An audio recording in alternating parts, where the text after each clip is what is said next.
bien dans son job pour parler de l'hospitality management. On en parle avec Séverine Pilverdier, vous êtes présidente de l'IDée. Alors j'ai fait un vilain jeu de mots, on ne manque pas d'idées à l'IDée, mais sur ce sujet-là, d'abord quelques mots sur l'IDée, qui est une association de cadres, de managers réunis au sein d'une structure, c'est bien cela? Alors l'idée, c'est déjà inspirer et développer des environnements de travail. Donc c'est une loi 1901, but non lucratif. Et en fait, on regroupe près de 2000 adhérents. Et en fait, l'idée, c'est de regrouper l'ensemble des professionnels des métiers de l'environnement de travail. Donc, on a une partie donneurs d'ordre, mais on a également des prestataires sur la filière.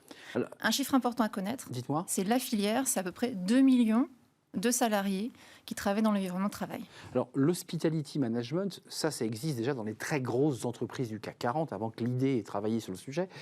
Mais il y a eu une accélération, et ça, vous allez nous le confirmer, liée à la crise Covid. Pourquoi ça s'est accéléré et comment ça s'est accéléré? Alors, au niveau du contexte, en fait, maintenant, on est face à plusieurs facteurs. Donc, effectivement, il y a la crise Covid, mais il n'y a pas que ça. Il y a aussi donc l'arrivée sur le marché du travail des générations Z. La fameuse. Génération Z, c'est ceux qui sont nés avec un smartphone dans la main. Donc, du coup, ce qu'ils ont besoin, c'est un besoin immédiat du service. Après, effectivement, vous l'avez cité, c'est la crise sanitaire qu'on a connue en 2020. Pour beaucoup, ça a été une catastrophe. Pour les environnements de travail, ça a été un facilitateur. Pourquoi? Parce qu'en fait, là, les entreprises ont mis tous les moyens nécessaires pour développer les outils à distance. Donc, en fait, tout le travail hybride a été développé. Les nouvelles façons de travailler ont été abordées dans les entreprises. Et donc, du coup, on a travaillé sur l'expérience collaborateur. Bah oui. Une fois qu'on a mis les câblages, une fois qu'on a mis l'ordinateur, il y a des enjeux. Dans l'entreprise, il faut le dire, il y avait la conciergerie, il y avait le pressing, il y avait les vélos, il y avait multitude de services. Ça, c'est quand on était sur site. Mais quand on est en télétravail, il fallait réinventer la proposition d'hospitality? Alors, oui, mais pas que. En fait, la crise sanitaire, ça nous a permis quoi aussi? Ça a permis de développer beaucoup la vie personnelle. On a beaucoup passé de temps avec sa vie personnelle. Après, ça a rééquilibré le perso et le professionnel. Mais surtout, la question, ça a été, finalement, j'ai goûté au travail à distance, je ne prends plus 1 heure ou 1 heure et demie de transport par jour. Je ne reviens plus à l'entreprise. J'ai l'immédiateté. Voilà, je dépose mes enfants, alors pas à l'école parce qu'ils n'avaient pas l'école, mais en tout cas, je suis avec mes enfants, je me connecte, je travaille, c'est immédiat. Aujourd'hui, les entreprises se sont dit, mais qu'est-ce qu'on va proposer comme expérience pour que le collaborateur, finalement, comprenne que c'est important de revenir en présentiel et que le 100% télétravail n'est plus la solution pour travailler. Donc vous suivez quoi, un petit peu l'air du temps, c'est-à-dire qu'on a eu un 100% lié à la maladie, puis petit à petit, on nous a dit c'est un 3-2, des accords d'entreprise ont été signés. Vous en êtes où, vous, à l'idée sur ce sujet? On revient au travail pour vivre des moments collaboratifs, on partage des choses. C'est quoi ce que vous portez sur ce sujet? Alors, tous les directeurs environnement de travail, en fait, travaillent vraiment sur l'expérience collaborateur qu'ils veulent mener. Ça va être un peu différent au niveau des entreprises et du secteur. Il y a des entreprises qui vont encore rester à 3-4 jours de télétravail. Il y a des entreprises qui, au début, se sont dit on va rester 5 jours en télétravail. Là, c'est la perte de la culture d'entreprise directe, parce que si jamais on n'a plus de lien direct, forcément, on a du mal à continuer cette culture d'entreprise. Et après, on va avoir des structures qui vont être sur 1 jour de travail, 2 jours. La moyenne, c'est 2 jours et demi. 2 jours et demi de moyenne, avec des accords qui vont être renégociés là prochainement. Ouais, exactement. Certains arrivent à terme. Un chiffre quand même de votre baromètre qui est intéressant, qui est le baromètre annuel de l'IDée, Buzzy Ratio, le coût du télétravail qui peut varier de 13 à 186 €. Donc ça veut dire quoi? Ça veut dire que les entreprises qui s'engagent plus pour accompagner le télétravailleur. Exactement. Et d'autres qui considèrent qu'il faut qu'il revienne, quoi. Exactement, et ça va être aussi sur la fourniture qu'on va fournir à domicile. Il y en a qui vont fournir des chaises, il y en a qui vont fournir des bureaux, il y en a qui vont fournir des écrans supplémentaires, il y en a d'autres qui vont juste dire écoute, je te donne ton ordinateur portable, un smartphone, mais après tu te débrouilles. Et débrouille-toi. Voilà. Quand on dit hospitality, il faut rappeler quand même qu'à l'origine, c'était de la conciergerie, de la garderie, la nounou, enfin on garde ça quand on est entêté ou globalement on n'y a accès que lorsqu'on est sur site? Non, il y a des outils à distance. Alors nounou, on a beaucoup de facilitateurs en fait. Voilà.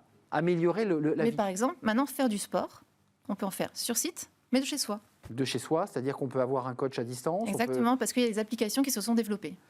Qu'est-ce qu'ils vous demandent avant de nous quitter? Parce que c'est vrai que c'est un peu le focus du moment pour vous et pour les CEO, cette fameuse génération Z. Qu'est-ce qu'elle exige? Qu'est-ce qu'elle demande? Un meilleur équilibre vie pro, vie perso? Plus de liberté, de flexibilité? Alors effectivement, c'est plus le critère de choix d'une entreprise, ça va plus être simplement le salaire. Notre génération, c'était quand même assez primordial. Maintenant, ça va être la culture d'entreprise. C'est qu'est-ce que l'entreprise va pouvoir m'offrir pour me donner envie d'être sur site? Quelle expérience ça va me faire vivre sur site? Ça, c'est un critère qui est très important. Mais je vous repose la question, vous qui êtes présidente de l'IDée, avec tout ce réseau et ces millions de salariés, vous soutenez encore le télétravail ou vous dites qu'il faut réinventer le télétravail ou il faut réinventer le travail sur site? On est sur une mixité. C'est-à-dire qu'effectivement, je pense qu'il faut un bon équilibre, mais par contre, il faut que les deux en fait, s'imbriquent bien et fonctionnent très très bien.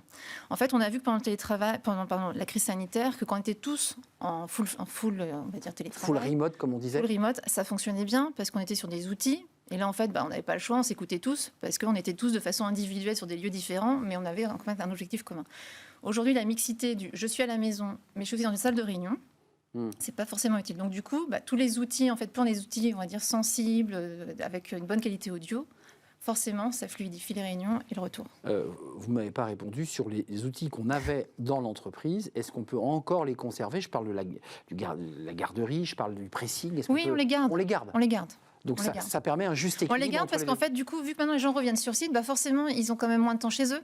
Donc du coup, ça permet aussi d'arriver avec son linge sale, les chaussures abîmées, on dépose ça à la conciergerie, on a aussi des services esthétiques. Oui, c'est un gain de temps énorme. Mais oui, exactement. Merci Séverine Pilverdier d'être venue nous rendre visite, présidente de l'IDée et ses 2000 membres dans ce réseau, avec derrière plus de 2 millions de salariés concernés, c'est bien cela? Oui, merci de nous avoir rendu visite pour ce sujet autour de l'hospitality management. On tourne une page et ça concerne un sujet qui est dans l'actualité, vous le savez, la réforme de l'assurance chômage. Alors elle a déjà été réformée en 2019, application 2021, et puis Gabriel Attal a évoqué une réforme en 2024 et a demandé évidemment aux partenaires sociaux de plancher. À quoi ça correspond? Réduction du nombre de mois d'indemnisation, baisse de l'indemnisation, tous ces sujets sont sur la table et on en parle avec nos experts. C'est le cercle RH, le débat de Smart Job.